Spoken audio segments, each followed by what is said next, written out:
You hear this one a lot. Science has proven evolution, therefore evolution is true. Since evolution is true and Christians don't believe it, then Christians don't believe science and they aren't rational people. Really, let's put that claim to the test. First off, evolution in the sense that things change is evident. No rational person disputes that. Therefore, rational Christians believe it.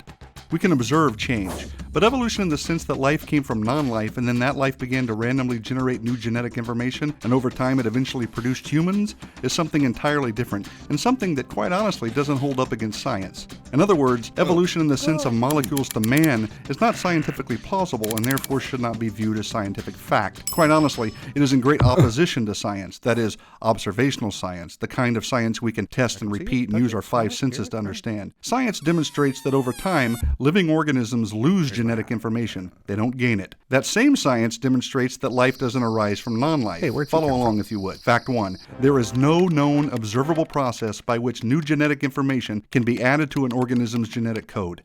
None. That pretty much refutes evolution right away because there's no way to go from a fish to an amphibian without adding new information, right? If living organisms cannot produce new genetic information, how can anything gradually change into something of higher intelligence or form or complexity?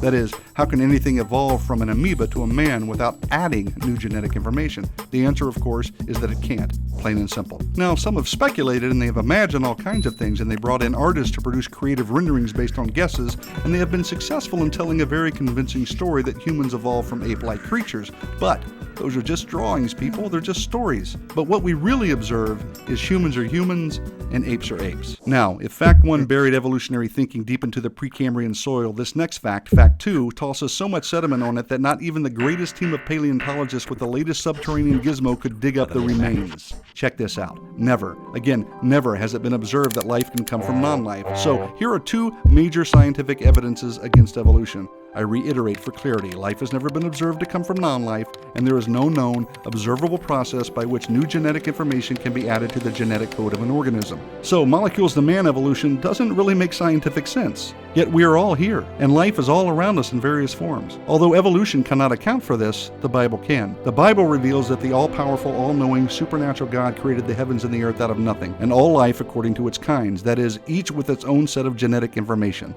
So, again, what the Bible reveals makes sense of what we see and understand. Evolution does not. Enough said.